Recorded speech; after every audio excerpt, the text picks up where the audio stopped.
Welcome to Wargamer Shut Up and Jam. I'm Steve, the producer. I'm Logan, the noob. I'm Mike, and I'm the memory, but I can barely keep a straight face. Okay then, and this is Gambit, the cute one. Okay, so this video is going to be about the Hordes and Warmachine, what are the differences, and what we prefer and why we kind of prefer those different systems. Now, Warmachine is a faction that relies on focus as a primary mechanic. You have a starting amount of focus, and you can spend it to cast spells, use abilities, that sort of thing. Additionally, at the beginning of your turn, you can use it to allocate to your warjacks, which are powered by this resource. At the end of your turn, any remaining focus adds to your armor value on your warcaster. So it's you can boost your defenses that way, you can power your stuff that way, but you have to really manage how much you want to do, because you won't be able to load up, say, 15 warjacks and cast all of your spells under normal circumstances. So it's really a game about resource management and kind of thinking ahead about what you want to do with that. Whereas it's a much more finite resource, I would say, for Warmachine. Oh, absolutely. Yeah. Absolutely. The nice thing about warcasters in general is they tend to get a pretty verbose set of spells. They tend to be pretty strong by themselves. They don't rely on really anything else necessarily. They get the job done, basically. And did you want to introduce the Hordes faction? Sure. Fury is the resource mechanic used by Hordes, where in Warmachine, your caster is the power source providing energy to your warjacks. In Hordes, your war beasts are the power source providing fury to your warlock. Your warlock starts the game with their max fury stat, between 5 and 8 typically. And at the beginning of each of your turns, you can leech fury from your war beasts that are in your control area. This takes the fury off of the beast and puts it back on your warlock. You cannot exceed your max fury as a result of leeching, and you don't normally get any fury back unless you leech. You can also leech from your health pool by cutting yourself, essentially what people tend to nickname it, causing yourself 1 point of damage per fury that you recover. Fury is used in much the same way on warlocks as warcasters use focus. You use it to buy and boost attacks, boost damage rolls, cast spells. Warlocks typically have shorter spell lists than warcasters, which is compensated by the fact that their war beasts have spell-like abilities called animus, animi in plural, which the warlocks can cast as spells provided that the beast in question is in their control area. Now, war beasts don't need any resource on them to function at full efficiency. They have a fury cap, which is between 2 and 5, I would say. I think so. 2 is sort of like the low end and is on some lights, like, for example, Wold Watchers and Circle. Well, and lessers, like the Shredders. Right, yeah, so... and then 5 is the max for, like, very powerful solos, I would say? Well, very powerful heavies. Like, we talked about Moloch Karn, who can situationally have 5. Another Scorn Beast, the Titan Gladiator... not Titan Gladiator, sorry, the Bronzeback Titan has 5 by default. I think the Dire Troll Mauler also has 5. It's possible. I'm pretty sure that's... I remember that. Maybe. Anyway, so when you activate a War Beast, provided that it stays in your Warlock's control area, or you have an effect that similarly modifies it, you can force them, generating a point of fury. Now, you can force them for several reasons. You can force them for the same reasons that you could on your Warcaster, or your Warlock, rather. You can buy attacks, boost attack rolls, boost damage rolls. It costs you 1 fury, or forcing to charge a War Beast, to charge with a War Beast, or to use any sort of power attack. Again, by default, some rules will contradict this. And you can also spend the fury cost of their own animus to cast it by themselves. This will typically be more than 1 at the same time, but is still considered forcing the War Beast. You can only cast the animus once per turn with the War Beast. In addition, each War Beast can only have... Actually, each model can only have 1 animus on it at any time, regardless of how many sources, different animi you have trying to put on the model. It's just like upkeep spells, basically. Yeah, almost exactly. It's the same general rule. Now, War Beasts can't exceed their fury as a result of forcing. So if you have 4 points of fury on a beast already, and its fury cap is 4, you can no longer force it. Which sort of acts as a limiting factor for what a war beast can do in a turn, similar to how a focus would affect the warjacks. The difference here is that rather than having to allocate the resource beforehand, you can generate it during your turn, and then suck it back onto your warlock on your next turn. So what happens if you have fury left over from reaving at the end or at the beginning of your turn? Leeching. Leeching. If a war beast is left with any fury points on it at the beginning of your turn, after leeching, it has a chance to frenzy. Now, frenzy, the chance to frenzy is determined by rolling 2d6 and comparing the result with the war beast's threshold stat minus the number of focus points on it. If you are equal to or less than the modified threshold stat, you're fine, and the fury stays.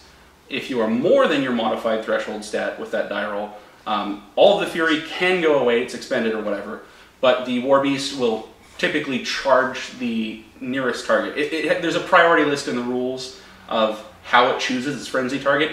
I believe it's enemy model in range and line of sight, friendly model in range and line of sight, and then so it can hit an enemy model or a friendly model. There's several stages to go through, but we'll go through that on a how to play video. So that's the sort of drawback of leaving too much fury on your beasts. In addition, you don't typically ever want to do that because it will cap their effectiveness to a greater degree in future turns. So wouldn't the fury system actually make hordes much more accustomed to alpha striking then? Because like near the end of the game, and say you're near the end of the game and you believe you can win the game right there by killing the caster, you could throw all of your beasts at the caster and just pour all the fury in, all the fury into them and just not care about the next turn. Yeah, absolutely. Okay. It's a buy now, pay later system. Okay. However, there are also several other limitations to fury. The armor boosting, the overboosting of your power field, is what they call it in Warmachine, doesn't exist in Hordes. You don't gain any passive defensive benefits for excess fury left on your warlock. You do, however, open up the opportunity for transferring damage. If your warlock is hit by an attack and you don't want to take the damage, you can spend 1 fury point to transfer that damage to any war beast in your control area that is not capped on fury. So it must be at least 1 below its fury stat, and it doesn't get the fury, it doesn't generate fury, anything like that, but you just take the damage roll that your warlock just suffered and transfer it to that war beast as that amount of damage. So for example, if you took a POW 15 attack with 7 on the dice for a total of 22, and your warlock's armor is 15, then you're taking 7 damage, even if you transfer, sorry, the war beast that you transfer to is taking 7 damage, even if you've transferred to a war beast that has 25 armor. I don't know if those exist, but it doesn't matter.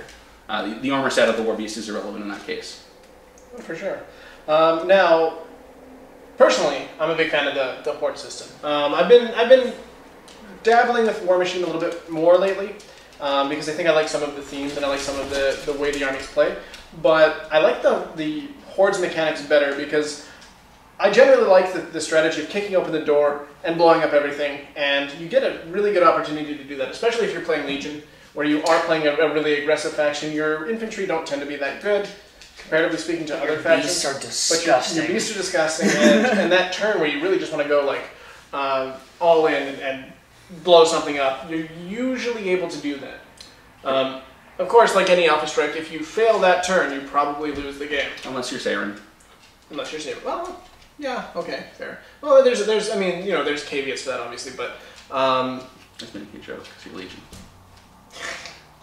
The other thing I'd like to add is what you just said is actually pretty true for most Hordes factions, in that Hordes faction infantry tend to be worse model for model, point for point, than Warmachine faction infantry. And their war beasts tend to be better. Sorry, it's okay. So war beasts are less effective than warjacks point for point, but more effective in practicality because they're easier to fuel. Mm-hmm.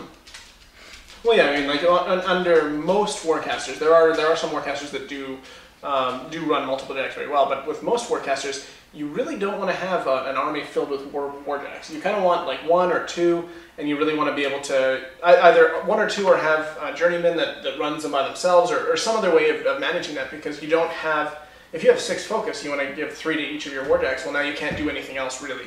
Unless you're card checking, you just don't care. Well, exactly. There are warcasters that ignore that. Yeah. And just do whatever the hell they want. But with hordes, you always want beasts. The more beasts you have, you almost have to have beasts, because there's very few ways to generate fury otherwise. That's true. But the more beasts you have, the more spells you have, sort of, because of the animi. The more ability you have to generate your resource. If you lose a beast, it's not that big a deal. You can just get some more fury from this guy. The more ability you have to transfer damage to them. It's just having more beasts is more beasts, more better. Yeah, so as a result, Hordes lists will almost always feature more points in War Beasts than War Machine lists do in Warjacks. Possible exception being Colossals. Fair. Well, and I mean, like I said, there are some warcasters that can run a bunch of jacks very well, but usually it's done with spells that make them all do something all at once. And I think Convergence has some. Convergence as a faction is kind of like Warjack centric. Yeah, they're kind of, they've got some other weirdness where they can like cascade focus or whatever. Yeah. I'm not super versed in Convergence, but I will be at one point. We don't have to get into specifics of factions right now. But yeah, but in either case, I tend to play a more aggressive playstyle. I tend to like to bask in the conflict. So so for me, it's definitely Hordes. How about yourself? For me, War Machine. I started with the War Machine faction. I've played almost exclusively with that faction. I've dabbled a bit with Trollbloods and with Legion.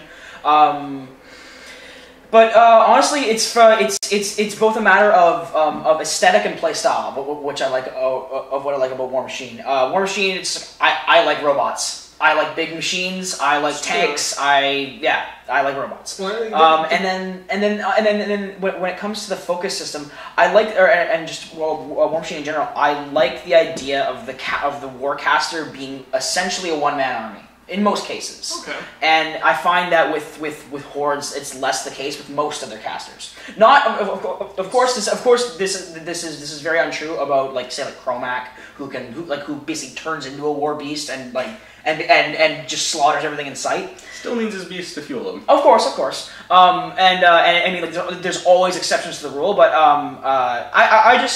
I found the focus system more or less easier to understand when I started, and Hordes is Hordes was honestly complicated. I didn't want to step into Hordes from the start.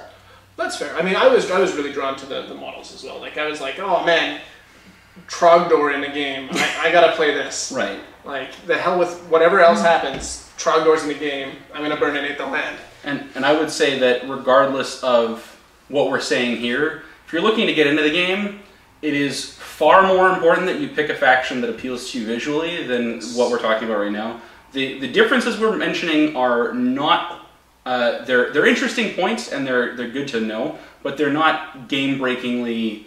power shifting. No, I find that mostly like Hordes and War Machine are pretty well balanced against each other. Like, and I've never felt like, unless it comes down to the last man, where it's Warlock versus Warcaster, in which case something's gone horribly wrong. For both. Only in that situation have I ever felt that the Warlock was was way worse than the Warcaster, because the Warcaster is still 100% effective. Yeah. If not slightly more, because they don't have to put focus into the Jack. Butcher with 6 focus coming at you is not fun. Well, but the thing is, like, for warcasters at that point, you're like, okay, now I have to hurt myself to get my focus or my fury back. Mm-hmm. I have to. I don't have as many spells as the warcaster, and I don't have any defensive capabilities either, because my beasts are all dead. So in that situation, I feel like Hordes is pretty screwed. But leading up to that point, like, you always have that one turn where you're like, okay, screw it, I don't have to manage anything. We're gonna do it all. It's gonna be fine. You can also piece that out. You can do it like with one beast, just overload it and send it in. That's true.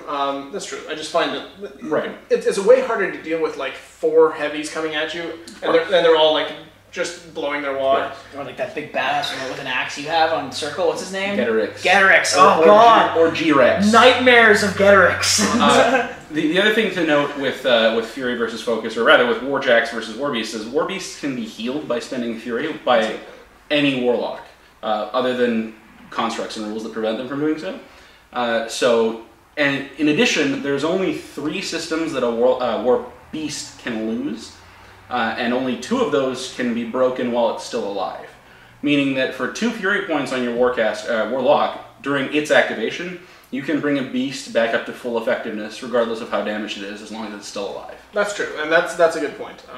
Whereas, I mean, a Warjack with, actually in the last game that we played, my Crusader had his POW 18 weapon arm busted off, and he then became basically just a big walking stack of scrap. Still won that game. I did win that game, but it was because Krios decided he's just going to man mode it and do the work himself. Yeah. But like the thing is, like all you had to do is cripple the Crusader's arm, and that Jack is now out of the game because I didn't have any way of healing it, of repairing it. I've had a Spriggan with 1 point in its cortex and 1 point in its right arm, basically on its back, go and kill the beast that was killing it. Well, sure, but I'm just saying if you lose that one critical piece of on that Warjack just because that's the branch you happen to be targeted, if you don't have any way of repairing it, the Jack is very the Jack's usefulness is very diminished. Yeah, the effectiveness of breaking systems is most felt on Jacks with things like arc nodes and shields, where the Jack. So, like for example, Crick's Death Rippers are 4-point arc nodes. You basically only take them to do their arc noding thing. They can do other stuff too, but that's not what you put them in the army for. So if you're relying on that, and that part happens to be the part that gets busted, you're like, well, shit. Exactly. And things like shield arms, like the Spriggan's shield arm gives it +2 armor. If the shield arm's busted, then it becomes easier to kill as a result. Weapon arms obviously are a pain to lose because they make you hit. They make you only roll 1 die for attack and damage rolls with that weapon. That's what killed me. It's like you're just I'm not hitting anything, and and if I do hit, it's not doing much. There's almost no point even using it anymore. Well, I mean, I think I was still able to kill like an infantry guy. Yeah, probably. So it's not like he was completely useless, and you can use him to block charge lines and stuff like that. But I mean, you've got for most heavies, you put a fairly substantial investment points-wise into them to have them do that when you can have that done by like anything. I'd like to point out the Crusader is 6 points. It's true. The Crusader is 6 points, but I mean, this is no less true than if the Avatar got crippled. That's true. Yeah, absolutely. So yeah. But what is your favorite of the 2 systems? Well, I kept my Hordes army. I had 2 Warmachine armies and I sold them. But honestly, out of the 3 of us, you've played both versions of the game the most. That's true. I think that Hordes, rather the Fury system, is a more powerful system in isolation. I feel like it gives you more options, even if they're not good ones, with your beasts in particular. But I feel like there's a fairly good balance between the 2 in terms of the Warcaster Warlock spell lists and the rest of the forces available to each faction. If I had to pick a favorite, probably Fury. Okay. But it's a very close. I enjoy both systems. They're different challenges to work with from a planning standpoint because you do plan most of your turns out with Fury still, depending on like where you want the Fury to be at the end of the turn, so that you can get it back at the beginning of your next turn. I feel like it's almost like comparing a wrestler to a martial artist, where like Warmachine, it's big, slow, heavy, but it's also very, very tough, and it'll throw you around, but Hordes is much more versatile. It's much faster. You can do a lot more things with your system. That's reasonable. But when you said that, what I pictured was Macho Man Randy Savage versus Bruce Lee. Damn right. Well, see, the other thing that's actually interesting about that analogy is that wrestling is scripted as fuck. No. You have to plan out your. I mean Olympic wrestling too. You know. I know, but with what Steve just said, it works. Wrestling. Yeah, exactly. So like you actually you have to plan out your turn more so in Warmachine than in Hordes because you will flat out not be able to do some things that you want to or plan to do if you don't put the focus in the right places. Whereas in Hordes, you can be like, oh, I fucked up. Oh, well, whatever, charge you anyway. And then deal with the consequences next turn. That's true. And I mean, sometimes you luck out and the consequences aren't that bad. Or sometimes you plan for it and the consequences are exactly what you wanted them to do. That's true. That war beast got horribly murdered the next turn. But it's not guaranteed that you're completely screwed, but I mean, losing control of a heavy for a turn can be the difference. Absolutely. So, so thank you for watching this video. Please like, comment, subscribe, all that good stuff, and check us out. Thanks. All right, see you again.